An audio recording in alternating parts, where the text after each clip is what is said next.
welcome to the Think MHK podcast presented by the Manhattan Area Chamber of Commerce. On this podcast, you will hear from a variety of people from across the region, including community leaders and business owners. You will hear their Manhattan stories and hopefully get to know your friends and business associates a little better. Thanks for tuning in today. With us on the Think MHK podcast is Craig Lauppe. Craig is one of our 20 under 40 winners this year and continues our series of interviewing the young professionals who earned that award. And Craig's been engaged with the chamber as long as I've been at the chamber, and just glad to have him in the podcast studios today. So welcome, Craig. Thanks for having me. I appreciate it. So you're a Manhattan kid, right? I am. So a lot of people, most people, when we ask this question, they tell a story about being from somewhere and moving here for college or a spouse or something. But you've been here forever. So tell us about yourself and what you do and how you ended up where you are now. So I know no other town than Manhattan. I actually was born in Missouri, came to Manhattan when I was 2. So Manhattan is my home. I grew up here working or living in a household that had a family business run out of it. Liked riding in the truck with Dad to job sites and projects and stuff as I grew up, and always knew I'd have kind of a tact for maybe being an entrepreneur, and enjoyed that part of growing up since I was 9 in the truck with Dad. And so I thoroughly enjoyed that process. Ended up graduating from Riley County with my high school degree, and then went to K-State, did one outside visit. Thoroughly enjoyed the fact that I could stay home, and I did stay home for college. I got a degree in entrepreneurship, minor in leadership, and had one interview my senior year. Walked out of the interview early and started our business right after that. So I am in the real estate property management industry that has then turned into other businesses. I'm a licensed general contractor and do build houses, do maintenance, construction, remodeling services for the owners that we work for, also in our property management company. And then also in 23 started a cleaning company for the needs to fulfill for the property management company. So I am, again, an entrepreneur. I love Manhattan. I stayed in Manhattan specifically because I love Manhattan. So the name of the umbrella company that you are associated with is? Iron Gate Collective, which owns Cobalt Real Estate Management, Titanium Painting Construction, Copper Hill Cleaning, and my wife and I's flip and new build company is called Gray Lane Homes, which is named after our daughters. But the rest of your business have some kind of metal running through it, right? Yeah, that's right. So the metal was the choice because, again, being an entrepreneur, if I ever start another company again, it's pretty easy for me to pick out a stone and say, and that service after it. So that's one of the philosophies behind why I chose that. And you just recently went through a pretty major rebrand, right? Right. What was the name of your old company? The old companies were Advanced Property Management, which was the original company we started right out of college. In 22, I bought Treehouse Asset Management from the previous owner, and then decided owning 2 management companies with 2 names wasn't very fun that year, and decided to rebrand not only that company. I used to have a company called Framework LLC, which housed the maintenance, construction, painting staff, and I rebranded in 1/1 of 24 to Iron Gate Collective, which then owned all the other entities. Yeah, and you just recently celebrated an anniversary, right? 15 years. 15 years since you started, you and your mom, right? Is that what you told me? Yeah, we started on a small little table in the construction office that my parents own. Yeah, so I don't know that we've ever talked about this. So you said your parents were small business owners. What did they do? So my dad and my mom, they owned Apple Tech Design and Construction. Mm-hmm. They've since retired out and sold that company. But that is the company that I grew up in. Okay. Again, they bought it from the previous owners, and it was started in our basement. And so, again, I watched it go from a basement at-home construction company to buying their office space over in Pot County. So what makes you decide to want to be an entrepreneur? What is it about being entrepreneurial that right out of college you said, this is what I'm doing? Maybe this is giving too much about myself, but I didn't want to work for anybody. I kind of grew up as a leader. I wanted to be a leader. I had mentioned previously about had one interview and walked out of the interview. I sat in front of someone. It wasn't, I knew immediately when I started getting interviewed that I'm like, I actually want to be on the other side of that table, and made the decision then and there that I wanted to proceed forward with starting the business.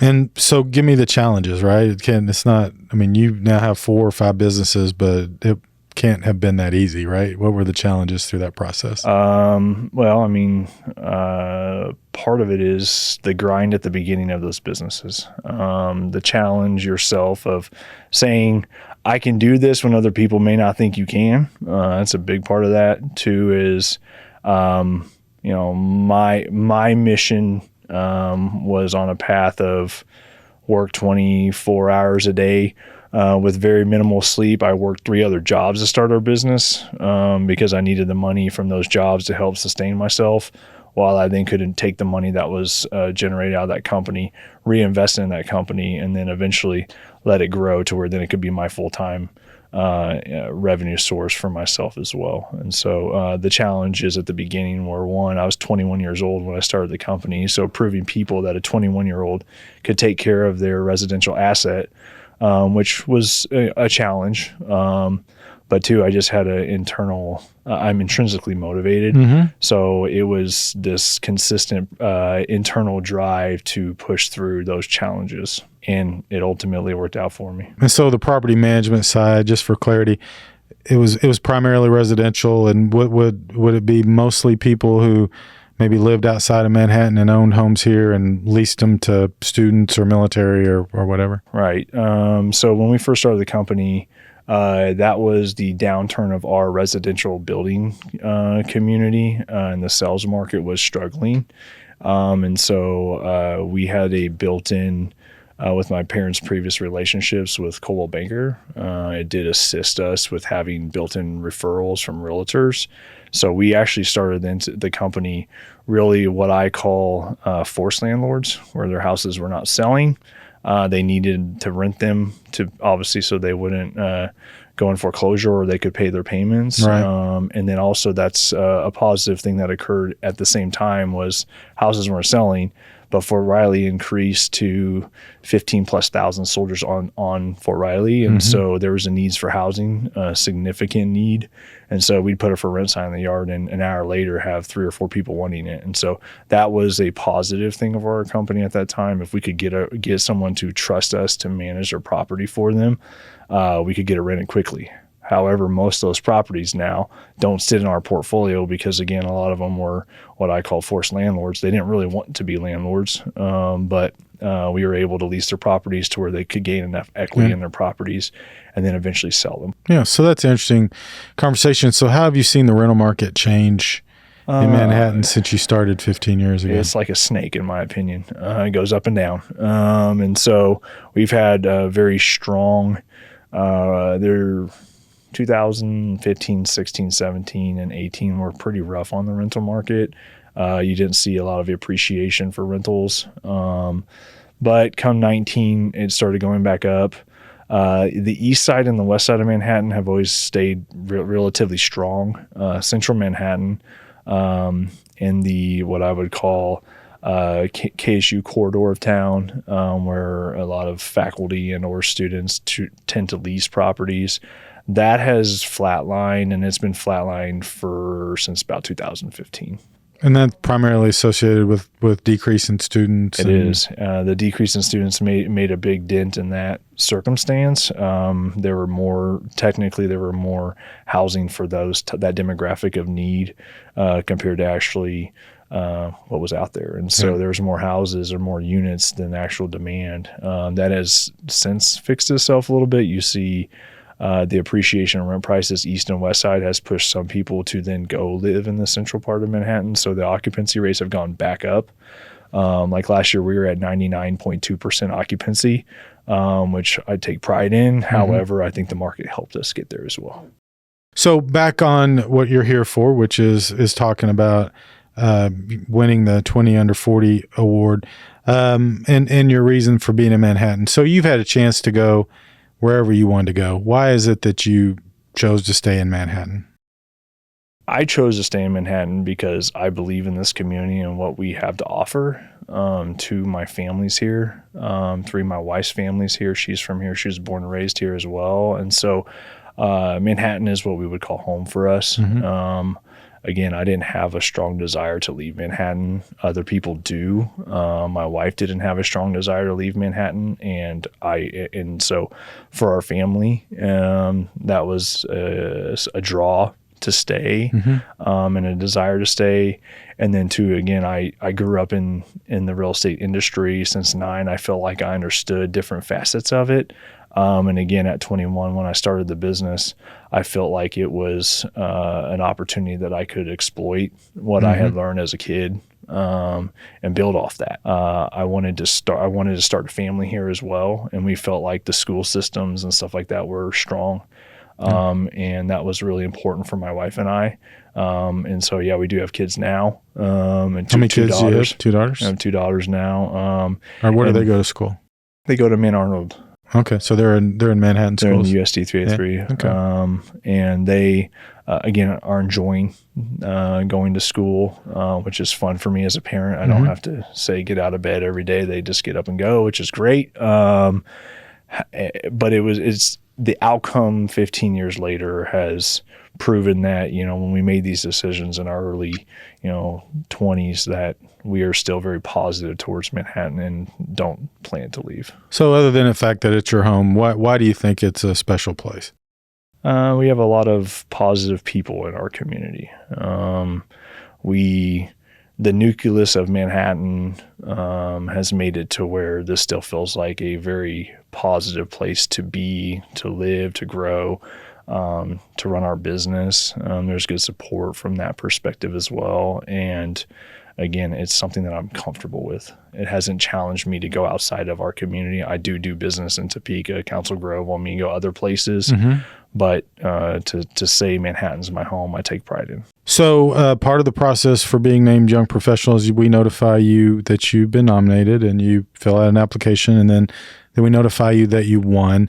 So walk us through kind of your reaction to first being nominated, and then deciding to apply, and then once you found out that you won. So one, I think it's an honor for anyone that got the opportunity to, that got nominated. We have a lot of really strong young professionals that are coming up through their entities and or through their jobs currently. And one, I just took pride in the fact that someone even felt like I should be a nominee for that.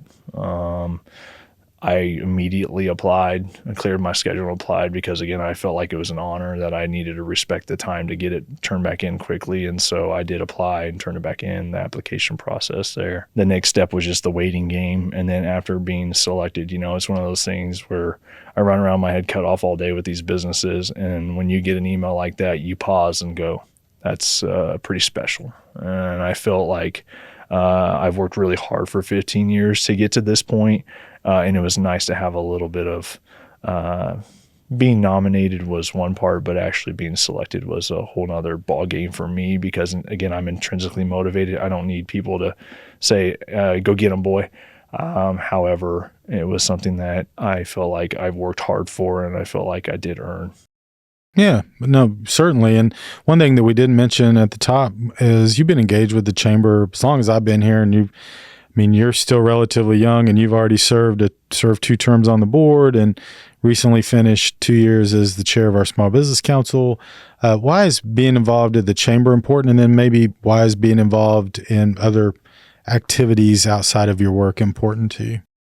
So the chamber I saw as a vessel for me as a 21-year-old when I first started to jump into and to gain relationships. It was a really important part of what I felt was important at the beginning of our business. Was the real estate game is a relationship-based game, and I knew that I needed to create relationships again, I am extroverted, so being a part of something that, again, allows me to kind of hit that part of who I am and the networking opportunities and that kind of stuff was really important to me.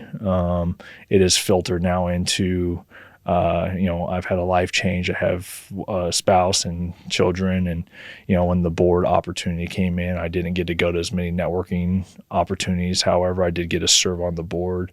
And part of being chosen for that, which also was an honor, was the opportunity to help steer Manhattan. The chamber plays a humongous role in helping guide where Manhattan goes. And I felt like if I would have some type of say in there, it would benefit not only myself, but also our community as a whole. Yeah. And so the focus of our business has shifted to, how can we support our community as well, not just ourselves. So you're involved in other things in the community, right? So what are some of those other things? So we're a part of Manhattan Referral Network, which is a referral network. Again, the goal there is relationship building with other business professionals. I am on the board of directors for Manhattan Parks and Rec Foundation. I grew up, again, in Manhattan playing Parks and Rec and see a strong need to help support that organization that sits inside the city. But fundraising and keeping, children on the ball fields is really important to me. I was a coach in my early career. I coached football, baseball, and I felt like, I don't have enough time in today's, in my career right now to go be a coach. However, if I can help fundraise or keep money flowing for Manhattan Parks and Rec, it allows those kids that, again, like I had the opportunity to go play baseball and basketball and soccer and all the things that right now there's a strong need for. Yeah, that's a great program, and one that came out of some dialogue at the chamber when we were discussing recreation programs a couple years ago. So I appreciate you doing that, and you're still part of the Small Business Council as well, and we appreciate you doing that as well. What advice do you have for young professionals who, usually I say who are getting out of school and entering the workforce, but what advice would you have for somebody who goes to school and says, you know what, they're like you, and they say, I want to work for myself, or I want to do this, or I want to do that, about starting a business? What advice would you have for somebody that's thinking about starting their own business, whether they're young or they're old? Right. So starting a business, have you made your mind up that you're willing to sacrifice? I think that's the number one thing that you have to do as a business owner is, are you willing to sacrifice in different areas of your life, financially, mentally, physically? Because that's the number one, I think, thing that allows a business owner to keep going. Two is, if you're considering it, do you have a good or a service that is needed? So figuring that out pretty quickly is really important. And then 3 would be your first couple years, grind really, really hard, but also listen. One of the first things that I'd say to a business owner when they go to start out is listen. Don't always talk, because it puts you in a position where you learn what your competitors are potentially doing. It allows you to learn from people around you, and then allows you to formulate and execute quicker. And so sometimes some people are so strong in their belief of how their goods or service is that they don't listen to what they actually need around them. And so those are some feedback that I'd give business people that are considering. Yeah, makes a lot of sense. So other than this podcast, which I'm sure you listen to on a regular basis, are there any other podcasts that you listen to that you'd recommend for people that are listening to this segment? One of my consultants from the past, he has one. It's in the Kansas City area. His name was Andrew Heim. I do listen to his because he still does produce podcasts that, again, are beneficial to business owners. Yeah. And I think he does a really good job with those. I've learned a lot from them. Again, I listen to in the background as I'm working. Yeah. But that is someone that. Yeah. You're a pretty serious guy. What do you do for entertainment? I play with my kids. Okay. At 5:00 when I go home, I go home. Okay. When they go back to bed, I'll start working again. And so one of my passions that as a father is, I am present for them, even as busy as I am. I chose to be a father, and I am there. And whatever they want to do, I'm usually there to play with them. If they go to activities, they go to sports, they want to go play outside, I'm there. All right, so that is the end of the formal section of the interview, and we are going to move to rapid fire, and which I usually call the infamous rapid fire. Yep. But just learn a little bit about Craig. So we'll ask you a question, and Try to answer one or two sentences. We follow up sometimes if you say something that's super interesting, but for the most part, we try to keep these short and so we can learn a little more about you. You ready? 10 questions. Here we go. What movie have you seen the most times? Remember the Titans.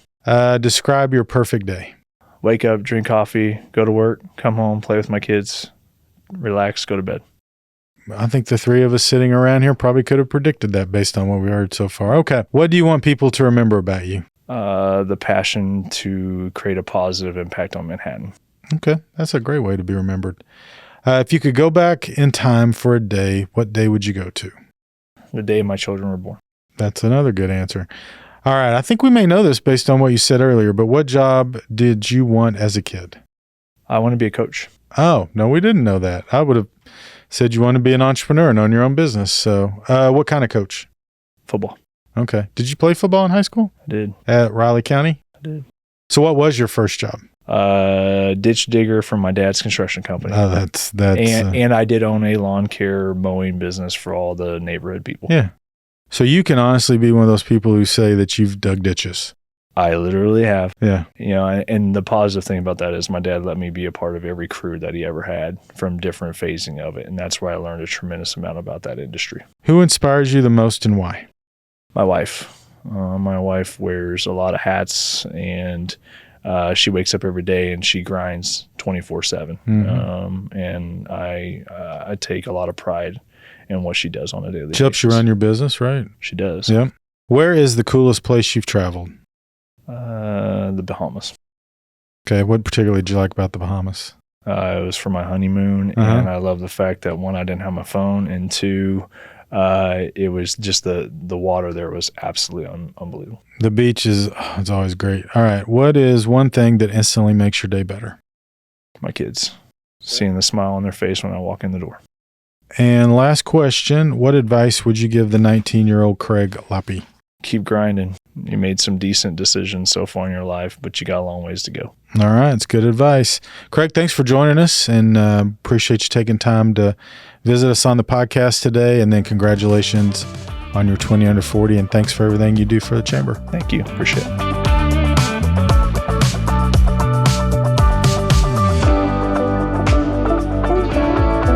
Thanks for listening to this episode of Think MHK, a podcast produced by the Manhattan Area Chamber of Commerce. If you enjoyed the Think MHK podcast, we'd love for you to subscribe and share it out on your social media channels. Feel free to reach out to us on Facebook, Twitter, or Instagram at the Manhattan Area Chamber of Commerce.